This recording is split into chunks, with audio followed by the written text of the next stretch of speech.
9 بجے ہیں۔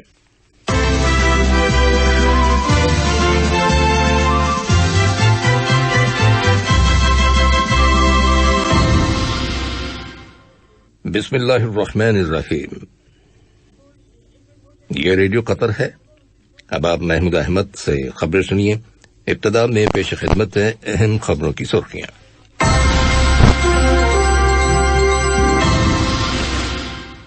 قطر نے اقوام متحدہ کی سلامتی کونسل اور سیکریٹری جنرل کو بحرین کی فضائیہ کے 4 جنگی ہوائی جہازوں کی جانب سے قطر کی فضائی حدود کی خلاف ورزی سے آگاہ کر دیا ہے۔ قطر کو دنیا کے ان ٹاپ 10 ممالک میں شامل کیا گیا ہے جہاں انفارمیشن اور مواصلاتی ٹیکنالوجی کو اپنایا گیا ہے۔ وزارت صحت نے اعلان کیا ہے کہ ملک کے اندر کرونا وائرس کے مزید 140 افراد صحتیاب ہو جانے کے بعد شفا پانے والے افراد کی مجموعی تعداد اب 1,40,404 ہو گئی ہے۔ اور یورپی یونین اور برطانیہ کے درمیان ایک تجارتی معاہدہ طے پا گیا ہے جس سے یورپی یونین سے برطانیہ کی علیحدگی کے نتیجے میں ہونے والے اقتصادی نقصان کو محدود کرنے میں مدد ملے گی۔ یہ تھیں اہم خبروں کی سرخیاں، اور اب سے چند لمحوں بعد تفصیل سے خبریں نشر کی جائیں گی۔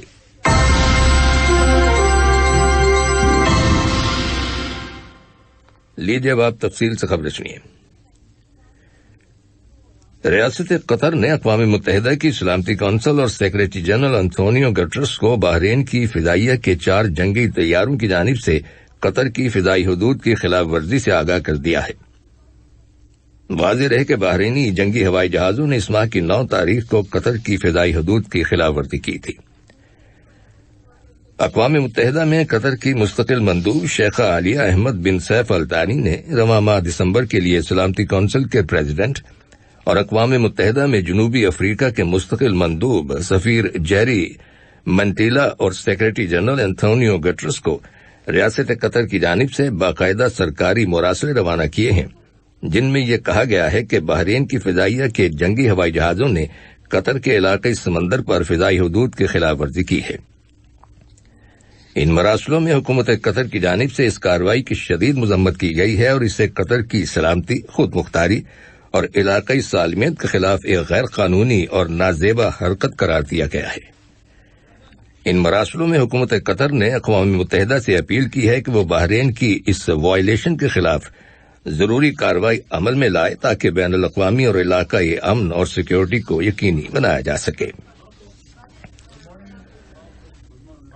وزیر مملکت برائے ایندھن انجینئر سعد بن شرید الکابی نے ویڈیو کانفرنسنگ کے ذریعے اردن کے وزیر ایندھن اور معدنیات حالہ زواتی کے ساتھ مذاکرات کیے ہیں، جن میں 2 طرفہ تعلقات، خاص طور پر ایندھن کے شعبے میں تعلقات کو فروغ دینے کے وسائل کے بارے میں تبادلہ خیال کیا گیا۔ ریاست قطر نے خلیج کی کونسل برائے تعاون GCC کے ممبر ملکوں کے وزرائے ٹرانسپورٹ اور کمیونیکیشن کی وزارتی کمیٹی کے 22ویں اجلاس میں شرکت کی ہے۔ ویڈیو کانفرنسنگ کے ذریعے منعقد کیے گئے اس اجلاس میں شامل قطری وفد کی قیادت وزیر ٹرانسپورٹ اور کمیونیکیشن جاسم بن سعید السلیتی کر رہے تھے۔ جمہوریہ ایل سلواڈور میں قطر کے سفارتخانے نے قطر کے ترقیاتی فنڈ کی جانب سے طبی ساز و سامان کی ایک اور شپمنٹ حکومت کو ڈیلیور کرتی ہے، جس کا مقصد کرونا وائرس کی روک تھام کے سلسلے میں اس کی کوششوں میں مدد فراہم کرنا ہے۔ اس موقع پر ایل سلواڈور ہاسپٹل کی ڈائریکٹر لورا میرنڈا نے اس امداد کے لیے ریاست قطر کا شکریہ ادا کرتے ہوئے کہا کہ اس ڈونیشن سے ایل سلواڈور کے عوام کو صحت کے حوالے سے سہولتیں فراہم کرنے میں مدد ملے گی اور یوں ملک کے اندر کرونا وائرس پر قابو پانے کی حکومتی کوششوں میں اضافہ ہوگا۔ قطر کی معیشت انتہائی مضبوط ہے جو مختلف چیلنجز اور خطرات کا سامنا کرنے کی صلاحیت رکھتی ہے۔ اس بات کا انکشاف انٹرنیشنل مانیٹری فنڈ یعنی بین الاقوامی مالیاتی فنڈ IMF کی ایک رپورٹ میں کیا گیا ہے۔ رپورٹ میں کہا گیا ہے کہ قدرتی گیس کی پیداوار میں اضافے اور گھریلو ضروریات کی بازیابی سے قطر کی معیشت میں مزید مضبوطی آئے گی اور اگلے سال 2021 میں GDP کی شرح نمو میں 2.7% اضافہ ہونے کی توقع ہے۔ دنیا اسنا گلوبل کمپریہنسو رپورٹ میں جو ہر سال عالمی اقتصادی فورم کی جانب سے شائع کی جاتی ہے، قطر کو دنیا کے ان ٹاپ 10 ممالک میں شامل کیا گیا ہے جہاں انفارمیشن اور مواصلاتی ٹیکنالوجی کو اپنایا گیا ہے، اور یہ قطر کے شاندار انفراسٹرکچر کی عکاسی کرتا ہے۔ یہ خبریں ریڈیو قطر سے نشر کی جا رہی ہیں۔ وزارت صحت میں ادارہ صحت کے نگران شیخ ڈاکٹر محمد بن حمد آل ثانی نے انکشاف کیا ہے کہ ملک کے اندر کرونا وائرس کی ویکسین کی دستیابی کے بعد اب تمام لوگ پہلے کی طرح معمول کی زندگی کی طرف لوٹ جائیں گے۔ دواساز کمپنیوں فائزر اور بائیو ٹیک کی تیار کردہ ویکسین لگائے جانے کی مہم جاری ہے جو آئندہ سال بھی جاری رہے گی۔ مذکورہ ویکسین ایسے وقت میں حاصل کی گئی ہے جب قطر میں صحت یاب ہونے والے افراد کی تعداد میں بتدریج اضافہ ہو رہا ہے۔ قطر کی وزارت صحت کے اعلیٰ افسران کو آج کرونا وائرس کی ویکسین کے ٹیکے لگائے جائیں گے۔ اس وبائی بیماری کو ختم کرنے کے لیے قطر اپنے سب سے بڑے حفاظتی ٹیکے لگانے کے پروگرام کے دوسرے دن میں داخل ہو گیا ہے۔ ریاست قطر نے اپنے معاشرے کے لیے صحت مند زندگی کی فراہمی کا عہد کر رکھا ہے، اور اس مقصد کے لیے اس نے اپنے ذرائع اور وسائل مختص کرنے میں کوئی کسر نہیں چھوڑی۔ وزارت صحت نے اعلان کیا ہے کہ ملک کے اندر کرونا وائرس کے 157 نئے کیسز رجسٹر کیے گئے ہیں، جن میں سے 119 کا تعلق لوکل کمیونٹی سے ہے، جبکہ 38 افراد حال ہی میں بیرون ملک سے دوحہ واپس آئے ہیں۔ ان تمام افراد کو کرنٹین میں رکھا گیا ہے اور انہیں ضروری طبی سہولتیں فراہم کی جا رہی ہیں۔ وزارت صحت کے اعلان کے مطابق کرونا وائرس کے مزید 140 افراد کے صحت یاب ہو جانے کے بعد شفا پانے والے افراد کی مجموعی تعداد اب 1,40,404 ہو گئی ہے۔ اسی دوران میں متعلقہ اتھارٹیز نے 84 افراد کو حراست میں لینے کے بعد انہیں پبلک پراسیکیوشن کے حوالے کر دیا ہے۔ ان لوگوں نے ان مقامات پر فیس ماسک استعمال کرنے کی پابندی کی خلاف ورزی کی تھی جہاں اس کے استعمال کو لازمی قرار دیا گیا ہے۔ علاوہ ازیں متعلقہ اتھارٹیز نے 2 دیگر افراد کو بھی حراست میں لے لیا ہے جنہوں نے ہوم کوارنٹین کی شرائط کی خلاف ورزی کی تھی۔ ان سے قانون کے مطابق پوچھ گچھ کی جائے گی۔ عالمی سطح پر کرونا وائرس کے مریضوں کی تعداد اب 79 ملین سے تجاوز کر گئی ہے۔ برطانوی وزیر صحت کا کہنا ہے کہ ان کے ملک کے اندر کرونا وائرس کی تبدیل شدہ ایک نئی قسم منظر عام پر آئی ہے جو پہلے اعلان کردہ نئی قسم کے مقابلے میں زیادہ تیزی کے ساتھ پھیل رہی ہے۔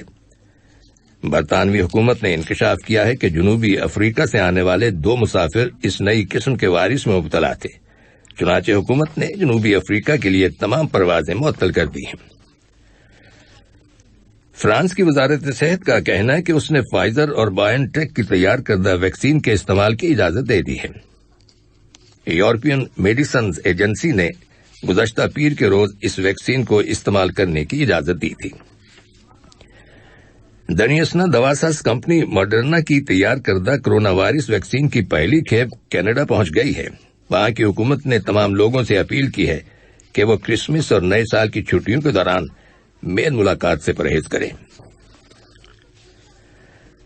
لیبیا کے شہر سرت کے مغربی علاقے میں لیبیا کی قومی وفاقی حکومت کی فوج نے اپنے فوجیوں اور ان کو سپورٹ کرنے والی تمام فورسز کو چوکنا رہنے کا حکم دے دیا ہے، اس لیے کہ حکومت مخالف ریٹائرڈ فوجی جنرل خلیفہ افطار کی فوج کسی بھی وقت حملہ کر سکتی ہے۔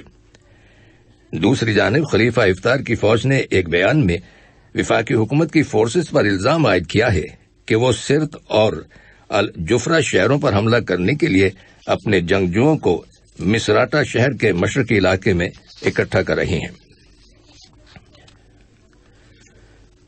تیونس کے ساحلی علاقے میں ایک کشتی غرق آب ہو جانے سے کم از کم 20 پناہ گزین اور مہاجر ہلاک ہو جانے کی اطلاع ملی ہے۔ یہ لوگ بحر متوسط کو عبور کر کے اٹلی کے جزیرے لیمپیڈوسا کی طرف جا رہے تھے۔ تیونس کے ساحلی محافظوں نے فوری کارروائی کرتے ہوئے 5 افراد کو بچا لیا، جبکہ دیگر کی تلاش کا کام جاری ہے۔ شام کے سرکاری ٹیلی ویژن نے فوج کی جانب سے جاری کردہ ایک بیان کے حوالے سے بتایا ہے کہ آج صبح فضائی دفاعی نظام کے ذریعے ملک کے مغربی صوبے حما پر داغے گئے اسرائیلی میزائلوں کو فضا ہی میں تباہ کر دیا گیا۔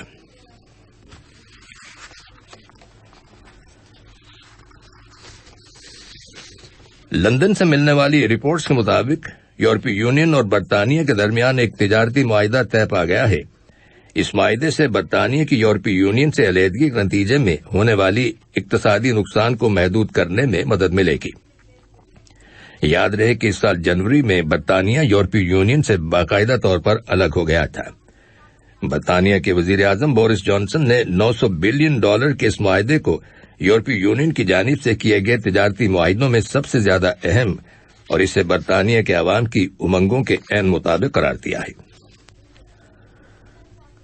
اور امریکی کانگریس نے حال ہی میں سن 2021 کے لیے $740 بلین کے سالانہ دفاعی اخراجات کے بل کی جو منظوری دی تھی، صدر ڈونلڈ ٹرمپ نے اسے اپنی ویٹو پاور استعمال کرتے ہوئے منسوخ کر دیا ہے۔ صدر ٹرمپ کا دعویٰ ہے کہ یہ بل امریکہ کو قومی سلامتی اور خارجہ امور سے متعلق فوقیت دینے کی ان کی پالیسی کے منافی ہے۔ آخر میں اہم خبروں کی سرخیاں ایک بار پھر سن لیجیے۔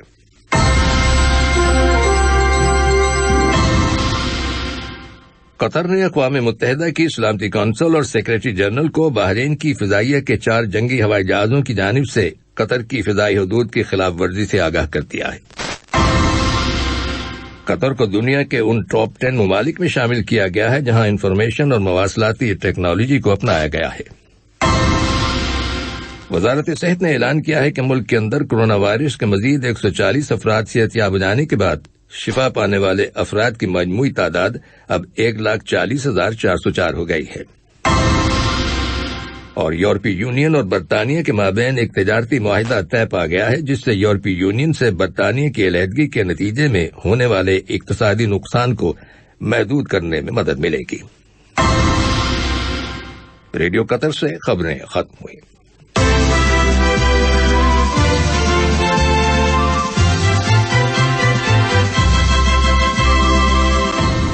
9 بجے ہے۔